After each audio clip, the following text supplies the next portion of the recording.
Hey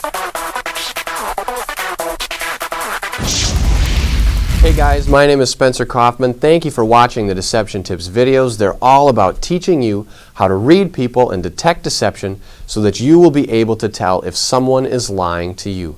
Today we're going to talk about a technique that you can use. It's more of a strategy, an interrogation strategy that you can use based upon a person's memory and how the mind works encoding data and making memories.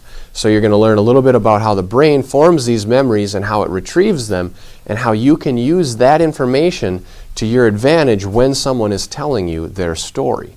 So here it is. This is deception tip number 93. Real memories are recorded using all senses, whereas lies are mainly visual. Question liars by asking them about how something smelled, felt, sounded, tasted, etc.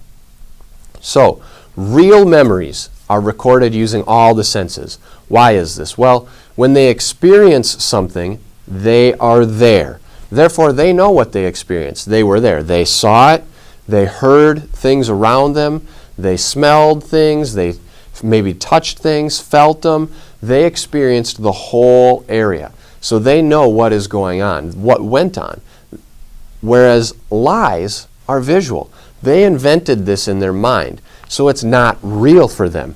It's something that they have kind of put together based on experiences or memories or movies or things they saw. They've kind of pieced everything together and they kind of think about what it should be. And then they tell you this. And it may sound great. It may sound like, wow, they were really there. They described what things looked like, how they saw. Maybe they described some other things like that, the times. However, dig a little deeper into it and say, well, what did it smell like? Well, how are they going to know unless they were there? Maybe they can think of something. Oh, well, it was by a bakery. It smelled like bread. But they may not get specific. And so if you kind of hone in on that, use how their memories were recorded. Remember, when people go through things, they experience them with all senses. Sound, sight, touch, feeling, tasting maybe. What did the air feel like on your skin?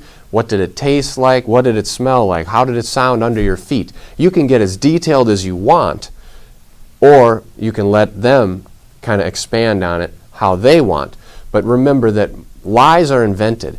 They didn't happen. It's fake. It's a false memory. It's not even a memory. It's a story.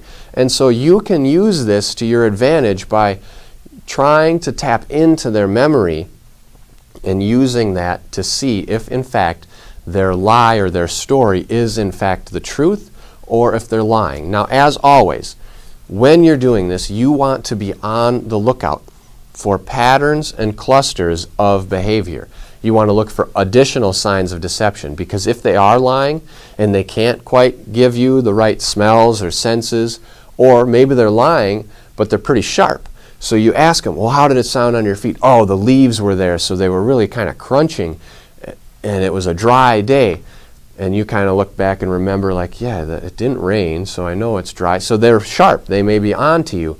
And then, though, remember that they will always display more than one sign. Therefore, even if they aren't being stumped by you questioning them on your senses, they may be displaying some other sign somewhere else, and that's what you need to be watching for. This is simply one more tactic that you can use to find the truth. Watch for the patterns and the clusters of behavior and all of the other signs of deception that will come out with their lie.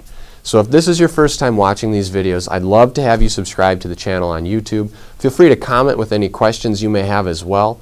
Also, if you'd like some more information, we have books, podcasts, and blog posts all available on SpencerKaufman.com that are dedicated to teaching you exactly what everybody is really saying. Until next time.